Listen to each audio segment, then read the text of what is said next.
Kassai has a pretty simple ability that when you draw a card, your swords are free. And she also has the ability to generate a gold on hit for her sword attack. We kind of need to have some card draw effects in our deck. It is a little bit worse than CC because we lose the strength of the warrior armor equipment. So we don't have something like Dynamo for a dual hand warrior, but we can still make plenty of use with a lot of the good cards in this format and just having good value rate exchanges. To go through our very simple equipment setup, we have one Centauri Saber. This is paired with Hot Streak. I think it's probably a meta call which one you would want to play, if you would want to play 2 Sabers or the 1-in-1 split. And the rest of the equipment is pretty simple. We are running Refraction Bolters mainly just because it is a way that we can get go again to a sword, which will be relevant sometimes in this deck. And with Reprise, sometimes people will not block you, especially the first Saber, because normally the second Saber is more powerful. So you can actually, cheat something without having to spend a whole card for go again. Old Knocker is a chess piece for a resource. We have Hood. This just lets you turn on the hero power while also getting into block 1. It's kind of simple. It's nothing really spectacular. But then we have Gallantry Gold. And Gallantry Gold's pretty good because you can get some pretty powerful pop-off turns with this. And then the rest of the deck is pretty straightforward. You're mainly just trying to give your sword go again, and that's really the whole point here. So every single card here is either a pump to deal damage or it's a way to give a sword go again. So we have the whole rainbow of Blade Runner. Blade Runner is like bread and butter for this deck because you're going to swing one of the swords, you're going to pay 1, give it go again, swing the other sword for an extra +3. Works perfectly on your curve with the blue. Run Through is another copy of Blade Runner. Trot Along is another go again source in blue, and mainly everything else is just a way to get extra damage. We'll cover Draw Swords in a minute because it's probably the standout card of this deck. But everything else here is either like a +3 react, like Iron Song Response or In the Swing, or it's a +3 pump, like Outland Skirmish or Sharpened Steel. You even have Red Slice and Dice, which is basically just a +1 pump and then a +3 pump, assuming you can swing both swords in a single turn. So it's just like the other ones, but when you attack with both weapons, which you should be doing, that's a little bit above rate. And then some other niche blue cards here. We have Goblet. You can play this if you go first. It's a good setup card if you want to do that. Overpower is a good late game closer, or when you're just stuck on a bunch of blues in hand or a bunch of cards and your opponent passes. It's at least like some decent damage conversion for a blue. And then Shunt is here. I think Shunt's a little bit questionable. My idea here was that you can play it with the Old Knocker if you are forced to, because you just have Tunic available to you whenever you need. It could be that this card needs to be a 1-of and then you split it with another card. But then we go to Draw Swords. So Draw Swords is pretty cool. So Draw Swords actually gives us a hero power for this deck. Besides when we make copper or gold, we can crack it, and then that lets us turn on our hero power since we draw a card. But this is very simple. So you're just gonna use your blue, play your Draw Swords, you'll draw a new card, but now your swords are free for the turn. So it's pretty efficient in what it does, especially for this format. You're gonna get 2 resources back from this card in addition to the +3 pump and drawing a card. So when you break down the math, it's nothing really spectacular, but it does let you do some pretty cool things. So you can do something like play your Draw Swords with your blue, use your Old Knocker for maybe like a 1-cost react, like Blade Runner or something like that, and then you can play completely pitchless for the turn, basically. So then you don't need to pay any more resources. So it just opens up some pretty interesting avenues while also being a pretty good aggressive card. So for instance, if you have like a 0-cost go again, or if you have an agility token, anything like that, you can just draw a new red card and just play it offensively. And then the double reduction for both of your sword attacks is like really, really powerful here. So overall, I think it's a pretty cool card for the list. And I think that it'll enable some pretty cool things for the hero. Overall, we're not worrying too much about a yellow ratio here. You have some yellows that I think are required in the deck. Like some of this is for consistency. Like I think you would play these even if you didn't have the hero power. So I wouldn't bank too much on getting the hero power off. I think you'll probably get to do it maybe once a game. Project Blue is very short, so I would even be skeptical if it will happen once. So you're mainly just trying to max out using that hero power. And then our sideboard is tech for a couple things. We just have an AB1 for Rune Blades and Wizard, of course. We have Take It on the Chin. This is good if you need some kind of defensive tech. It's one of the few quote defense reaction style cards that you can play in this format. It also doubles up into Arcane. And overall, just being able to get the agility token back is pretty good. I actually had this on the main board before this video, and it very well could just be main board. And we have Agile Windups. I just thought about these as anti-illusionist tech that also gets you an agility. Like I said, go again is very important, but you could just replace some of your go again sources with these cards, and then you'll have poppers into like Prism, for example, and then Shunt into tall Dominate decks, I think is like pretty good, because this lets you like block 9 with a card from hand and this from Arsenal. So in some matchups like Azalea, you might need this to win the game. And then on our maybe board, I did put in Trade-In because I think Trade-In's actually pretty cool for this deck.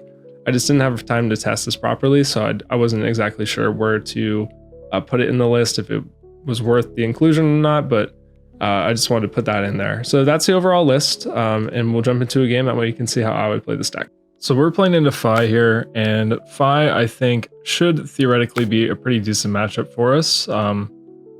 We have access to good blocking cards, but we also can take tempo really efficiently going second.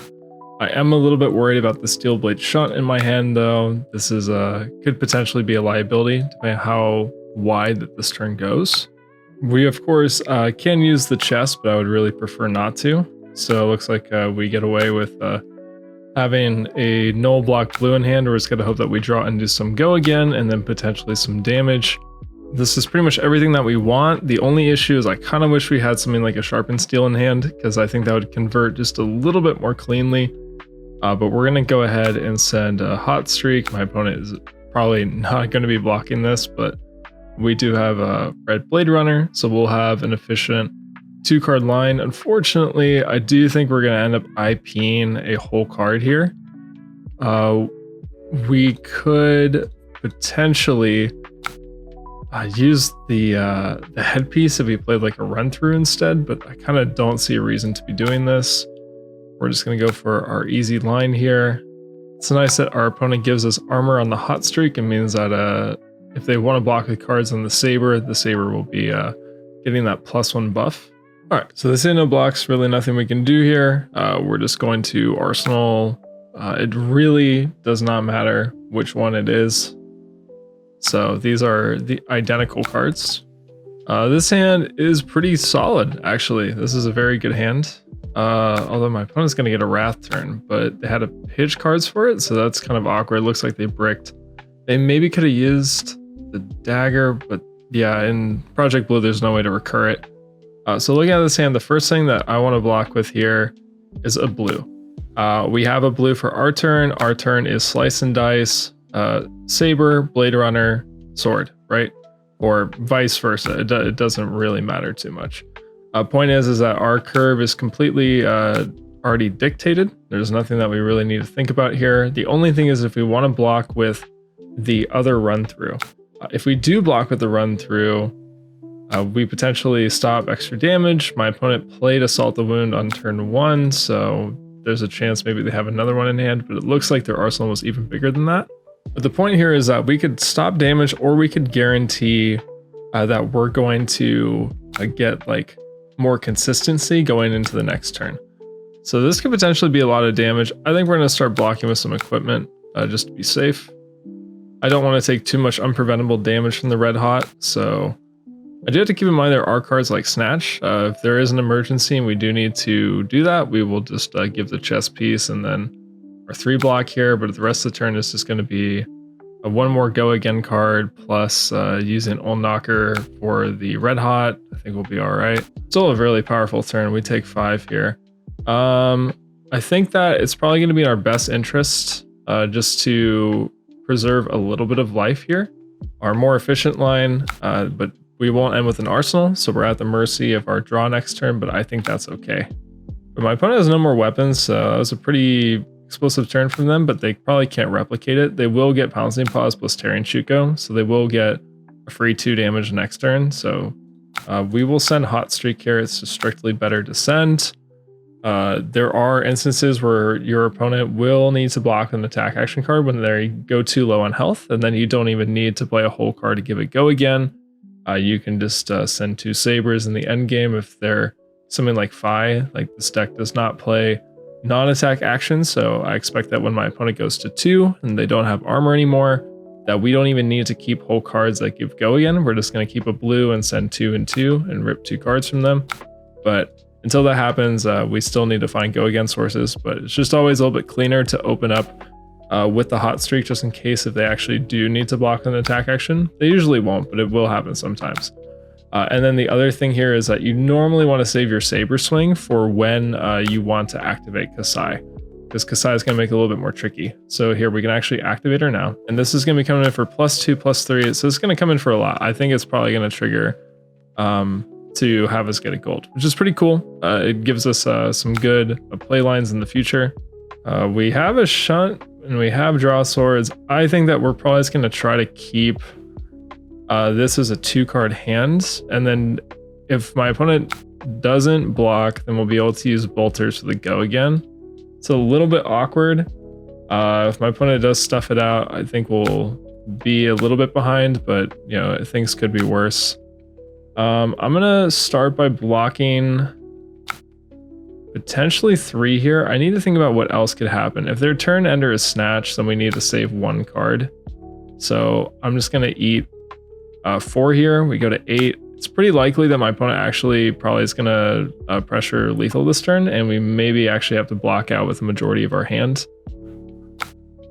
We can also use Old Knocker plus the Steel Blade Shunt to also block 4. It's exactly the same, so it doesn't really matter. This one unfortunately doesn't actually work anymore, so I think we're just going to take the 3 here. It's not a big deal. Really, my only concern with taking all these links is if they have Salt the Wound in hands. They played one on turn 1. They have seen a little bit of card draw, but not a whole lot, so it seems unlikely. If they do have it, it is a really big blowout for us though. So, all right, so the Tiger comes in for 2. We'll take our 2 damage here. And now we just have to hope it's not, Salt the Wound. Burn away. Okay, so for 4, we actually don't have to give the chess piece here, but I think I'm going to, just because I have seen Red Hot, and this could actually just kill us if we go to 1 and they keep a 2-card hand to play it. So I think we're gonna go ahead and just cover our bases here. We do get a pretty cool turn, so we're gonna get a draw swords turn. I'm hoping it's not too late for this kind of a play, but we will see. Man, we really needed a blue or something. We did not want the Blade Runner. I mean, this is okay. It could be worse. We're going to send the Hot Streak. It is strictly better. If they do block it, then we get go again. If they don't block it, we'll give go again with the bolters. So it's not really an issue either way. We can actually crack. The only thing is that if we draw a blue, let's think about this. We're going to leak 2 over. Next one only comes in for 2. I don't think it's going to work. I mean, just a little too awkward. We do get like a decent 2-card hand on the next turn, but it may be too late. If my opponent just goes like 4-4-4 here, we lose our entire hand, which is pretty unfortunate. Or now potentially if they have a 2-card hand that goes like Draconic Link, play Red Hot, they can actually just end the game, which is also pretty insane. It looks like they're actually respecting a +3 pump, which is correct here, but that is pretty good for us because now we put them on a 2-card hand. It means that we're definitely getting our 2-card Blade Runner hand next turn. We at least probably aren't getting pressured too hard on life total. Block like this. So we can crack the golds. If we draw blue, we go up pretty well. So I think we'll just go ahead and use it now. We get a blue. It's great for us. We'll go ahead and activate Gallantry Golds. Now we can send Hot Streak. We can use Blade Runner. They will have to block this turn, and then that makes our Iron Song response live, which is very good for us. So I'm glad that the gold at least got to pay off. We end up a resource inefficient, but if we use the hood, then we're not resource inefficient because we'll get to use the 2 resources for the hood and the Blade Runner. They have no blocks on this. We're going to go ahead and pop the hood. We just get another blue, but it is a go again source. It is a Blade Runner, so we can use it next turn, and that'll be pretty strong. My opponent has to block for 9 here if they don't want to lose. If they only block for 6, we will have a +3 pump, and we'll just close the game. So I think my opponent's probably in a lose-lose situation because if they underblock, they lose, but if they overblock, we're just gonna have too many cards, and we'll get to steal the game. So we'll close it up here unless my opponent has a D-React. It doesn't look like they do. All right, so actually really good values. When you consider this is a low power format, this is adjacent to commoner, where we pushed out almost 14 points of value per turn cycle that game. Very, very good stuff. Just simple play lines like blocking for 6, sending a 2 card, let's say like Blade Runner in a blue. You're sending 2 and 2 plus the extra 3 from the Blade Runner. So you're looking at 7 offense and 6 defense, so 13 right there. It's very good, right? Like for a low power format, getting that kind of value extraction is very clean. It's very similar to CC. So hopefully that kind of gives you some idea of how you want to play this deck. You want to play it pretty defensively, and you're slowly chipping down your opponent's life total.